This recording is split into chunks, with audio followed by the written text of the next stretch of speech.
कोशिका में। और आज मैं आपके लिए लेकर आई हूँ बहुत इंपॉर्टेंट क्वेश्चंस की सीरीज, जो हम साइंस के सामान्य विज्ञान के जो क्वेश्चंस हैं उनके जो इंपॉर्टेंट क्वेश्चन है, जो पीछे की परीक्षाओं में आए हुए क्वेश्चन है या फिर जो आने की संभावना रहती है, उन क्वेश्चन की सीरीज स्टार्ट करने जा रहे हैं। तो आज के लिए हमारा पहला टॉपिक रहेगा कोशिका। तो हम स्टार्ट करते हैं। पहला क्वेश्चन हमारा है, जीवों की संरचनात्मक व क्रियात्मक इकाई क्या होती है? तो ये क्वेश्चन आप सबको पता होगा, जीवों की संरचनात्मक व क्रियात्मक इकाई क्या होती है, और एग्जाम्स में आया हुआ क्वेश्चंस भी है। तो ये होती है कोशिका। जीवों की संरचनात्मक व क्रियात्मक इकाई क्या होती है? कोशिका होती है। फिर नेक्स्ट क्वेश्चन दोस्तों हम देखते हैं कि कोशिका का अध्ययन क्या कहलाता है। कोशिका का अध्ययन जिसमें किया जाता है उसे क्या कहते हैं? तो क्या कहते हैं दोस्तों? उसे कहते हैं साइटोलॉजी। कोशिका का अध्ययन क्या कहलाता है? साइटोलॉजी। आजकल इसे एक नया नाम भी दे दिया गया है, सेल बायोलॉजी। आपको कोई भी ऑप्शन में मिल सकता है, साइटोलॉजी भी मिल सकता है, सेल बायोलॉजी भी मिल सकता है। कोशिका का अध्ययन क्या कहलाता है? साइटोलॉजी या सेल बायोलॉजी। नेक्स्ट क्वेश्चन देखते हैं, कोशिका की खोज सर्वप्रथम किसने करी थी? तो बताइए दोस्तों, कोशिका की खोज सर्वप्रथम किसने करी थी? तो कोशिका की खोज करी थी रॉबर्ट हुक ने। कब करी थी? क्वेश्चन ये भी बनता है, कब करी थी? तो करी थी 1665 ईस्वी में। अब देखिए दोस्तों, जो रॉबर्ट हुक ने कोशिका की खोज करी थी वो कोशिका मृत कोशिका थी। और कई बार ये क्वेश्चन भी पूछा जा सकता है कि रॉबर्ट हुक ने जो उन्होंने खुद ने अपनी एक सूक्ष्मदर्शी बनाई थी, जिसकी सहायता से उन्होंने कोशिका को देखा था, लेकिन उन्होंने जिस आवरण को देखा था वो कोशिका भित्ति थी। कॉर्क की कोशिका भित्ति को उन्होंने देखा था, जो एक मृत कोशिका थी। अब क्वेश्चन ये बन सकता है कि जीवित कोशिका की खोज सर्वप्रथम किसने करी थी? तो ये भी इम्पोर्टेंट क्वेश्चन है कि जीवित कोशिका की खोज सर्वप्रथम किसने करी थी। अगर जीवित कोशिका की बात करी जाए दोस्तों, तो वो खोज करी थी ल्यूवेनहोक ने। ल्यूवेनहोक ने 1674 ईस्वी में, यानी कि 9 साल बाद एक जीवित कोशिका की खोज करी गई थी, वो करी थी ल्यूवेनहोक ने। अब नेक्स्ट क्वेश्चन हम देखते हैं कि कोशिकाएं मिलकर क्या बनाती हैं। कोशिका मिलकर क्या बनाती है दोस्तों? तो वो बनाती है ऊतक, टिश्यूज। और ऊतक मिलकर क्या बनाएंगे? ऊतक मिलकर बनाएंगे दोस्तों अंग। और अंग मिलकर क्या बनाते हैं? आप सबको पता है, तंत्र, सिस्टम, एक बॉडी का निर्माण करते हैं। नेक्स्ट क्वेश्चन दोस्तों देखते हैं कि सबसे बड़ा एक कोशिकीय जीव है, कौन सा है? सबसे बड़ा एक कोशिकीय जीव यीस्ट, एसिटेबुलेरिया, एसिटोबैक्टर, अमीबा। 4 ऑप्शंस दोस्तों आपके पास है, इनमें से आपको देखना है कि सबसे बड़ा एक कोशिकीय जीव कौन सा है। यीस्ट है, एसिटेबुलेरिया, एसिटोबैक्टर या अमीबा। तो दोस्तों इसका आंसर बी है, एसिटेबुलेरिया सबसे बड़ा एक कोशिकीय जीव है। कोशिकाएं जो जीव होते हैं वो 2 प्रकार के होते हैं कोशिका के प्रकार पर, कि एक कोशिकीय और बहुकोशिकीय। जिनमें एक ही कोशिका पाई जाती है वो एक कोशिकीय जीव होते हैं, और जिनमें बहुत सारी कोशिकाएं पाई जाती हैं वो बहुकोशिकीय जीव होते हैं। एक कोशिकीय जीव का मतलब ये होता है दोस्तों कि जो एक कोशिका होती है वो अपने आप में ही एक संपूर्ण जीव होती है। ये सभी एक कोशिकीय जीव के एग्जाम्पल्स हैं। अब देखते हैं नेक्स्ट क्वेश्चन, कोशिका का पावर प्लांट किसे कहा जाता है? तो कोशिका का पावर प्लांट कहा जाता है दोस्तों, ऑप्शन है आपके पास गोल्जिकाए, माइटोकॉन्ड्रिया, राइबोसोम, लाइसोसोम।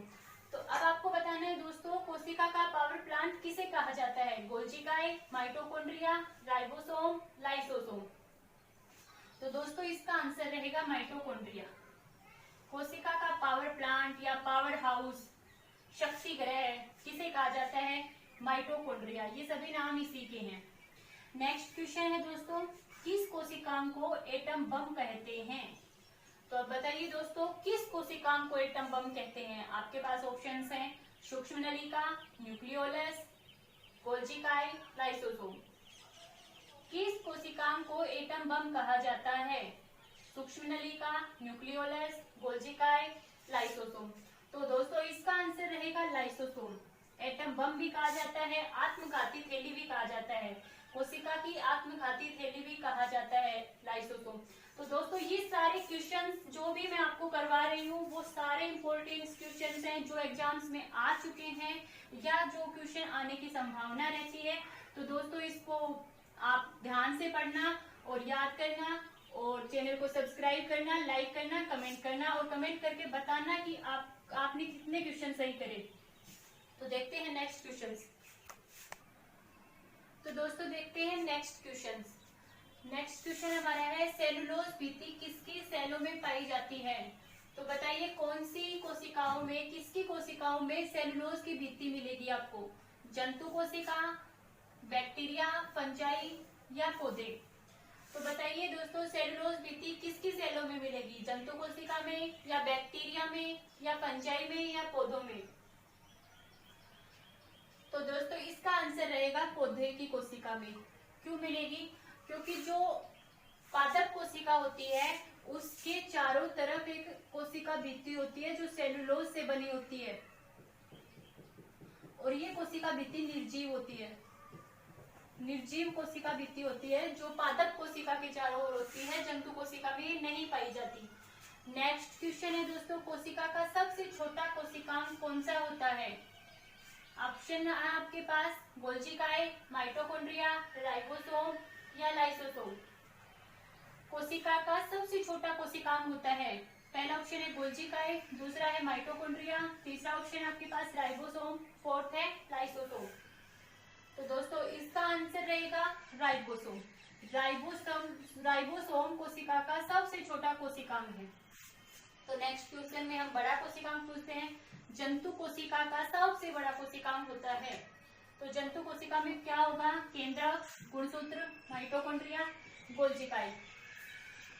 तो दोस्तों इसका आंसर रहेगा केंद्रक। जंतु कोशिकांग का सबसे बड़ा कोशिकांग है केंद्रक। नेक्स्ट क्वेश्चन देखते हैं दोस्तों।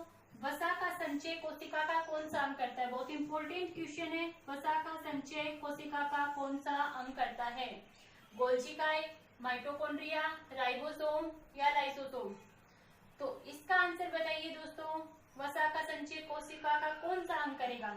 इसका आंसर रहेगा गोल्जिकाय। वसा का संचय कोशिका का गोल्जिकाय करेगा। नेक्स्ट क्वेश्चन है दोस्तों। जीवाणु कोशिका में सूत्रकणिका की संख्या है। जीवाणु की कोशिका में बैक्टीरिया में सूत्रकणिका की संख्या है। ऑप्शन है आपके पास 1, 2, अनेक या शून्य। तो दोस्तों सूत्रकणिका क्या होती है? सूत्रकणिका होती है माइटोकॉन्ड्रिया। माइटोकॉन्ड्रिया सूत्रकणिका, ये हिंदी का वर्ड है सूत्रकणिका। अब जीवाणु कोशिका में सूत्रकणिका की संख्या यानी कि माइटोकॉन्ड्रिया की संख्या में पूछ रहा है, तो जीवाणु कोशिका में कोई भी माइटोकॉन्ड्रिया नहीं होता, ये इसकी संख्या होगी 0। देखते हैं नेक्स्ट क्वेश्चन। नेक्स्ट क्वेश्चन देखते हैं दोस्तों। संसार की सबसे बड़ी कोशिका है। संसार की सबसे बड़ी कोशिका है, आपके पास ऑप्शंस है। पहला ऑप्शन आपके पास तंत्रिका कोशिका, दूसरा ऑप्शन आपके पास है चतुर्मुख का अंडा, तीसरा ऑप्शन आपके पास है ब्लू व्हेल का अंडा और चौथा ऑप्शन आपके पास दोस्तों है जीवाणु। तो बताइए कि संसार की सबसे बड़ी कोशिका कौन सी है? तंत्रिका कोशिका है, चतुर्मुख का अंडा है, ब्लू व्हेल का अंडा है या जीवाणु कोशिका है? तो दोस्तों इसका आंसर रहेगा चतुर्मुख का अंडा। संसार की सबसे बड़ी कोशिका चतुर्मुख का अंडा।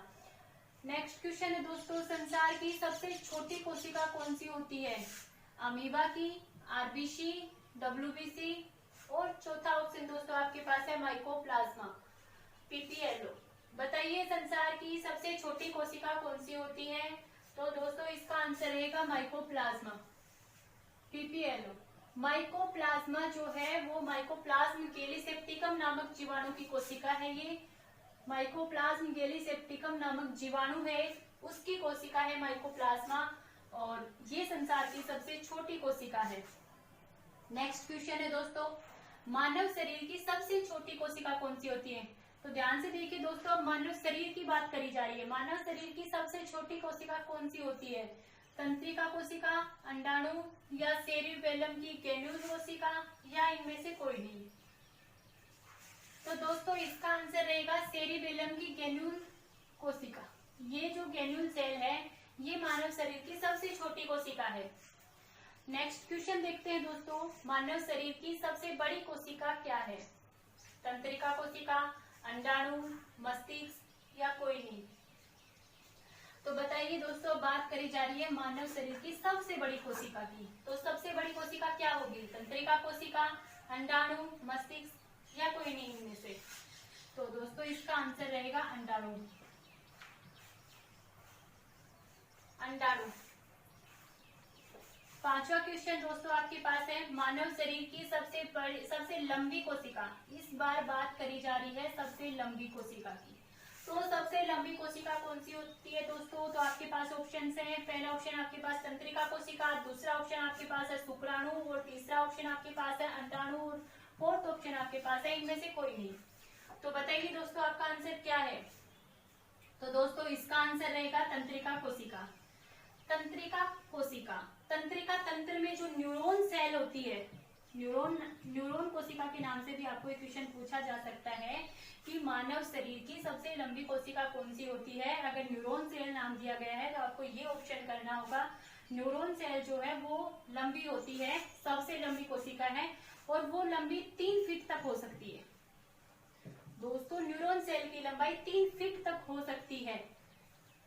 नेक्स्ट क्वेश्चन है आपके पास, कोशिका को मापने की सबसे छोटी इकाई है। तो देखिए दोस्तों आपके पास ऑप्शन है सेंटीमीटर, इंच, फीट या माइक्रोन।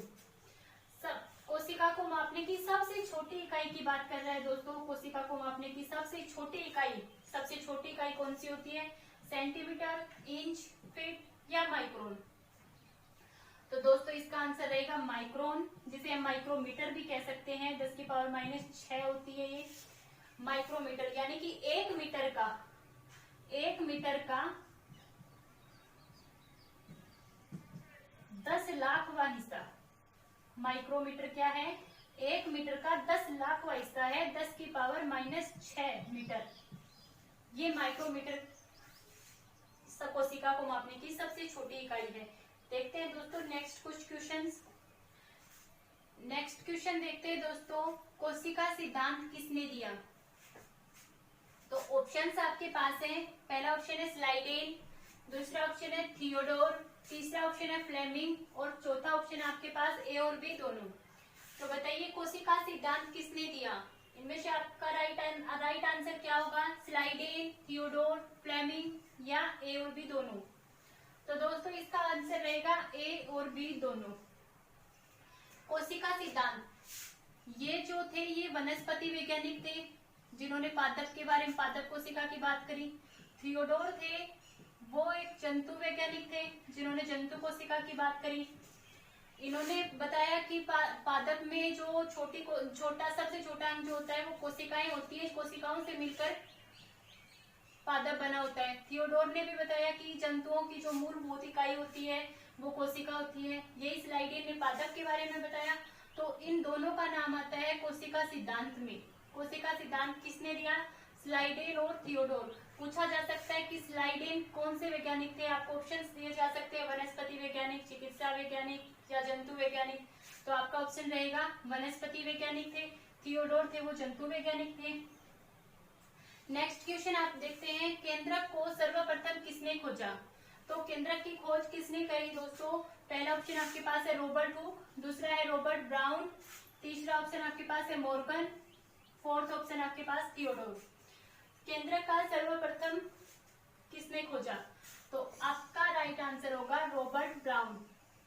रॉबर्ट ब्राउन ने केंद्रक की खोज करी थी। नेक्स्ट क्वेश्चन है दोस्तों, गोल्जी काय की खोज किसने की थी? गोल्जी काय की खोज किसने की थी? पहला ऑप्शन आपके पास बेंडा, दूसरा फ्लेमिंग, तीसरा है कैमिलो गोल्जी और फोर्थ ऑप्शन आपके पास है इनमें से कोई नहीं। तो ये इस क्वेश्चन का आंसर तो आपको नाम से ही पता चल गया होगा कि इसका आंसर होगा कैमिलो गोल्जी। इन्हीं के नाम के ऊपर बाद में इसका नाम गोल्जी काय रखा गया था, गोल्जी बॉडी। नेक्स्ट क्वेश्चन आपके पास है, कोशिका विभाजन और क्रोमेटिन की खोज किसने करी थी? तो बताइए दोस्तों, ऑप्शन आपके पास है बेंडा, दूसरा है वाल्डेयर, तीसरा है फ्लेमिंग, चौथा है कोई नहीं। तो बताइए दोस्तों, कोशिका विभाजन और क्रोमेटिन की खोज किसने करी थी? तो कोशिका विभाजन और क्रोमेटिन की खोज करने वाले वैज्ञानिक थे फ्लेमिंग। फ्लेमिंग ने खोज करी थी किसकी? कोशिका विभाजन के बारे में किसने बताया? फ्लेमिंग ने। क्रोमेटिन की खोज किसने करी? फ्लेमिंग ने। नेक्स्ट क्वेश्चन दोस्तों आपके पास है, माइटोकॉन्ड्रिया का नामकरण किसने किया? माइटोकॉन्ड्रिया का नामकरण किसने किया दोस्तों? पहला ऑप्शन आपके पास है बेंडा, दूसरा ऑप्शन आपके पास है वाल्डेयर, तीसरा ऑप्शन आपके पास है ब्राउन और फोर्थ ऑप्शन आपके पास है रुडोल्फ विर्चो। तो इसका आंसर आपके पास रहेगा दोस्तों बेंडा। माइटोकॉन्ड्रिया का नामकरण किसने किया? बेंडा ने किया। अब दो वैज्ञानिकों के नाम और बच गए। ब्राउन का आपने बता दिया, केंद्रक की खोज करने वाले वैज्ञानिक ब्राउन थे। वाल्डेयर ने क्या किया? वाल्डेयर ने गुणसूत्र का नामकरण किया था।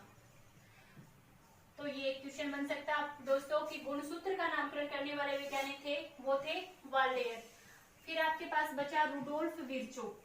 रुडोल्फ विर्चो ने क्या किया था? तो रुडोल्फ विर्चो ने 1855 ईस्वी में ये बताया कि जो कोशिकाएं हैं, नई कोशिकाएं जो बनती रहती हैं, वो किससे बनती हैं? तो कोशिका विभाजन से। कोशिका विभाजन से नई कोशिकाएं बनती हैं। ये बात किसने बताई? रुडोल्फ विर्चो ने। कि नई कोशिकाओं का निर्माण कैसे होता है, तो कोशिकाएं बनती रहती हैं, रुडोल्फ विर्चो ने ये बताया। तो दोस्तों ये आपको कैसा लगा वीडियो, ये जरूर बताना कमेंट करके, और आगे भी हम ऐसे ही क्वेश्चंस लाते रहेंगे। तो दोस्तों कमेंट करें, शेयर करें। थैंक यू दोस्तों।